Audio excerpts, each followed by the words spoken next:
250 वर्षों में एलोपैथी चिकित्सा ने एक ही रिसर्च किया है, एक ही काम किया है, एक ही शोध किया है, वो दर्द से लड़ने का।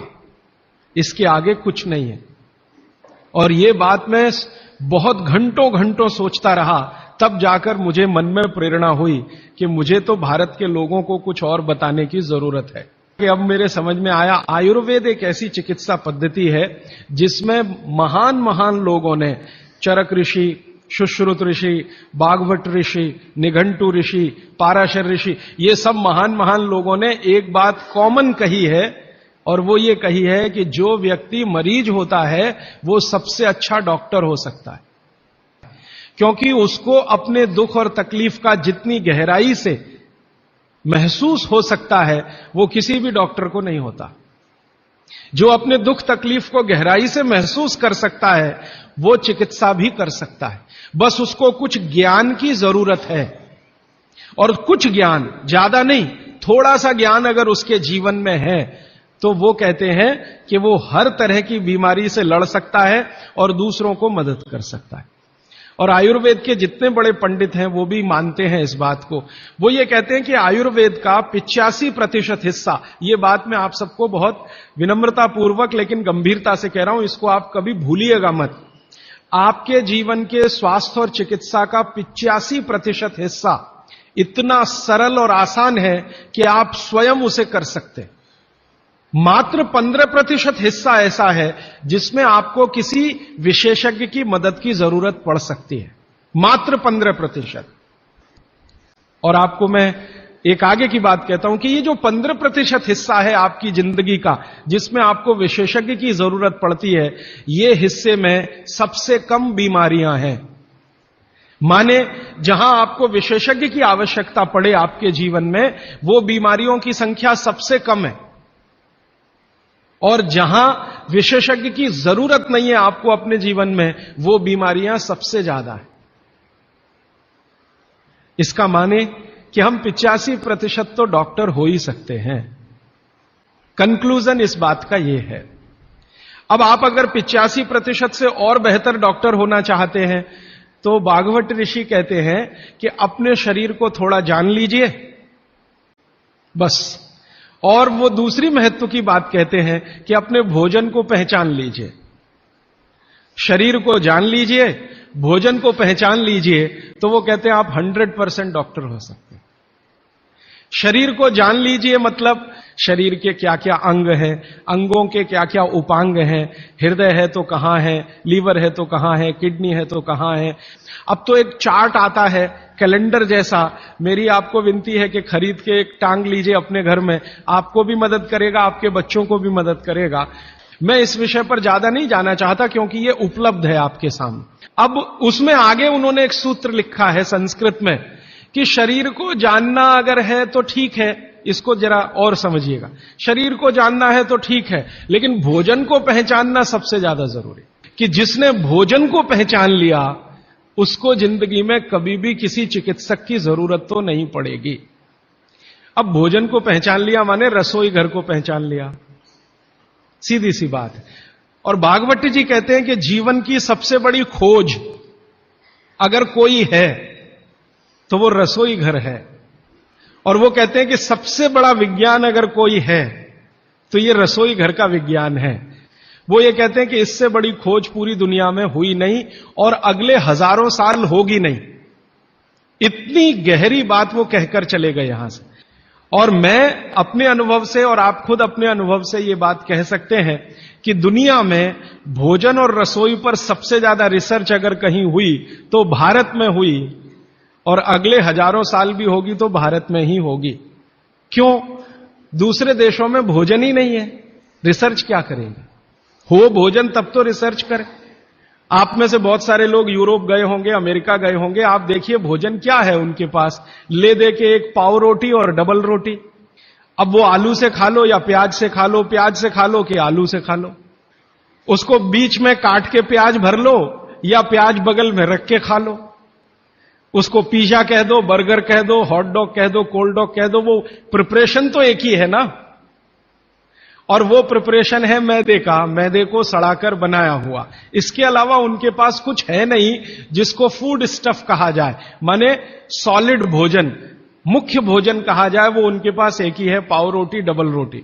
उसको वो मछली से भी खा सकते हैं, गाय के मांस से भी खा सकते हैं, बकरे के मांस से भी खा सकते हैं, या वगैरह वगैरह कहीं से कुछ भीख में मिल गया, दाल चावल वगैरह, तो उसके साथ खा सकते हैं, वो सब भीख में मिला हुआ है, उनके यहां कुछ होता है नहीं।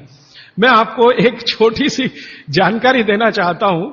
एक बार एक विदेशी व्यक्ति से मेरा झगड़ा हो गया, एक जर्मनी का व्यक्ति था, उससे झगड़ा हो गया। झगड़ा कुछ इस बात का था कि भारत महान है कि जर्मनी महान है। वो कहते हैं हम श्रेष्ठ हैं, दुनिया में हमसे बड़ा कोई नहीं, हम सर्वश्रेष्ठ हैं, वगैरह वगैरह। हिटलर भी यही कहता था। तो उसकी महानता की हवा निकालने के लिए मैंने उससे कुछ सवाल कर लिए, तो परेशान हो गया, लेकिन जर्मनी की असलियत सामने आ गई। मैंने उसको पूछा तुम्हारे देश में क्या होता है? गन्ना होता है, गन्ना, शुगर केन? तो उसने कहा नहीं होता। आम होता है, आम? नहीं होता। केला होता है? नहीं होता। चीकू होता है? नहीं होता। संतरा होता है? नहीं होता। मौसम्मी होती है? नहीं होती। जब बहुत परेशान हो गया तो कहने लगा देखिए मिस्टर राजीव दीक्षित, कोई भी मीठी चीज मेरे देश में नहीं होती। अब बात आगे करिए। कोई भी मीठी चीज मेरे देश में नहीं होती। एक वाक्य में उसने खत्म कर दिया। फिर मैंने कहा अच्छा चलो, मीठी चीज नहीं, कड़वी चीज पूछते हैं। मेथी होती है? मेथी? मेथी तो मीठी नहीं है, तो मेथी होती है? उसने कहा नहीं होती। पालक होता है? नहीं होता। चुकंदर होता है? नहीं होता। फिर थोड़ी देर में परेशान हो गया, कहने लगा हरे पत्ते की कोई चीज मेरे देश में नहीं होती। तो मैंने कहा फिर होता क्या है? तो उसने कहा दो ही चीजें हैं, एक तो आलू होता है और एक प्याज होती है। तो आलू को प्याज में मिला के खा लो या प्याज को आलू में मिला के खा लो, और कुछ नहीं होता। फिर मैंने उसको गिनाना शुरू किया कि देखो भारत में क्या क्या होता है, मीठी चीजों में क्या क्या होता है, खट्टी चीजों में क्या क्या होता है, तीखी चीजों में क्या क्या होता है, कसैली या कड़वी चीजें क्या क्या हैं। 6 रस है ना, षड रस की बात कही जाती है। 6 रस में मैंने गिनाना शुरू किया तो वो कहता है कि यार इसमें तो एक एनसाइक्लोपीडिया लिख जाएगा। मैंने कहा यस, भारत में इतना ही होता है। और मैंने उसको जब ये कहा कि ये हर गांव में होता है, तब तो वो बहुत परेशान हो गए। 7,32,000 गांव हैं, हर गांव में ये सब होता है, माने किसी गांव को दूसरे पर निर्भर रहने की जरूरत नहीं है, नमक को छोड़कर। तब उसने कहा कि सच में इंडिया इज ग्रेट। ये ग्रेटनेस है अपने देश की। हमको अगर ये समझ में आती है तो बागवट जी की बातें हमको बहुत अच्छे से समझ में आएंगी। मैं बागवट जी के बारे में 1-2 जानकारी और देकर विषय पर आना चाहता हूं, ये भूमिका के रूप में कह रहा हूं। बागवट जी भारत देश के उन महान ऋषियों में गिने जाते हैं जिन्होंने चरक से भी ज्यादा काम किया। अब तक हमने बार बार चरक का नाम सुना है, चरक चरक चरक। बागवट जी चरक के शिष्य थे, और चरक ने जितने साल काम किया उससे 1.5 गुना ज्यादा काम बागवट जी का है। चरक जी के जाने के बाद चरक ने जो सूत्र लिखे हैं, जो उनकी खोज है, रिसर्च है, चरक संहिता जो पूरा का पूरा शास्त्र है, उसके एक एक सूत्र को प्रमाणित करने का काम बागवट जी ने किया। प्रमाणित करने का मतलब ऑब्जर्वेशन करना, फिर जैसा रिजल्ट है वैसा ही प्राप्त करना। जैसे चरक ऋषि ने कहा ये खाने से ये होता है, मान लो उन्होंने एक स्टेटमेंट कर दिया कि ये वस्तु खाने से ये होता है, बागवट जी ने उसको प्रमाणित करने में 25 साल लगा दिए, 20 साल लगा दिए, 30 साल लगा दिए, और जब तक देख नहीं लिया तब तक उसको लोगों को कहने लायक नहीं माना। हमारे आयुर्वेद चिकित्सा शास्त्र के जो विशेषज्ञ हैं वो ये मानते हैं कि चरक जो थे महापंडित थे, बहुत ऊंचे स्थान के व्यक्ति थे, लेकिन बागवट जी थे वो साधारण आदमियों के चिकित्सक थे। इसका मतलब क्या है? इसका मतलब यह है कि चरक ने जो बातें बहुत गहराई से और गूढ़ शब्दों में कही हैं, बागवट जी ने उनको बहुत सरल करके साधारण लोगों की समझ में आए वैसा प्रस्तुतिकरण कर दिया है। बागवट जी की ये 2 पुस्तकें अष्टांग हृदयम और अष्टांग संग्रहम पढ़ने के बाद मुझे लगा कि मैंने चरक को पढ़ लिया, सुश्रुत को पढ़ लिया, निघंटु को पढ़ लिया, सबको पढ़ लिया, क्योंकि उन्होंने सबका निचोड़ डाल दिया उसमें। और वो ये कहते हैं कि अब मैंने जो तैयार कर दिया है अष्टांग हृदयम या अष्टांग संग्रहम, ये आम आदमी के लिए है, वो चाहे तो इसका पालन करे और अपने जीवन में मेरी तरह से सुखी और निरोगी रहे। भागवत जी 135 वर्ष तक जिंदा रहे और उनके शिष्य बताते हैं कि उन्होंने इच्छा मृत्यु को धारण किया। माने उनकी इच्छा हो गई थी कि अब बहुत दिन जिंदा रहने से कोई फायदा नहीं है, तो मृत्यु को वरण किया। ऐसे पंडित आदमी, इतनी कमांड अपने शरीर पर। और वो ये कहते हैं जब मृत्यु को जा रहे थे तो उनके शिष्य कह रहे थे कि परेशान हम हो जाएंगे, आप चले जाएं। उनका कोई परेशानी नहीं है, ये शरीर छोड़ूंगा, दूसरा धारण करूंगा। जैसे तुम शर्ट बदलते हो मैं बदल लूंगा, लेकिन अब मुझे जाना चाहिए, इस शरीर का सीमा हो गया है। ऐसे व्यक्ति जिन्होंने मृत्यु को धारण किया अपनी इच्छा से, उन्होंने जो कुछ अपने जीवन में किया है वो 2 ही पुस्तकों में सारा समाहित है। तीसरी कोई पुस्तक उन्होंने लिखी नहीं। और वही दोनों पुस्तकों में कुल मिलाकर 7000 सूत्र हैं। 2 पुस्तकों में कुल मिलाकर 7000 सूत्र हैं। सभी सूत्र संस्कृत में हैं। वही सूत्र मैं पिछले कई वर्षों से पढ़ता रहा। और हमारा जो अभियान है, जो पूरे देश में हम चलाते हैं स्वदेशी के लिए, उससे ये बहुत गहराई से जुड़ा है। क्योंकि हमारे अभियान में अब तक हम ये बात करते थे ना कि घर में पेप्सी कोला, कोका कोला मत लाओ क्योंकि विदेशी पेय है। फिर मैं ये भी कहता था ये पीने लायक नहीं है, टॉयलेट क्लीनर है। बहुत साल पहले मैं बोल के गया था चेन्नई में। अब सरकार ने भी मान लिया है कि टॉयलेट क्लीनर है और वैज्ञानिकों ने सिद्ध कर दिया है कि टॉयलेट क्लीनर है। पेप्सी कोका कोला भारत से धन लूटकर अमेरिका ले जा रहा है। ऐसे एलोपैथी चिकित्सा की दवाएं बनाकर कंपनियां उससे भी ज्यादा लूट कर ले जा रहे। एक अमेरिकन कंपनी है, उसका नाम है प्रॉक्टर एंड गैम्बल। उसकी बैलेंस शीट मैंने देखी तो उनका मुनाफे का प्रतिशत 20,000 है। पेप्सी कोका कोला तो 1000% पे काम कर रहे हैं। एक अमेरिकन कंपनी है एली लिली, उनका प्रॉफिट परसेंटेज 35,000 है। तो ध्यान में आया कि विदेशी कंपनियां पेप्सी कोका कोला बेचकर जितना धन कमा रही हैं, उससे कई गुना ज्यादा एलोपैथी की दवाएं बेचकर कमा रही हैं।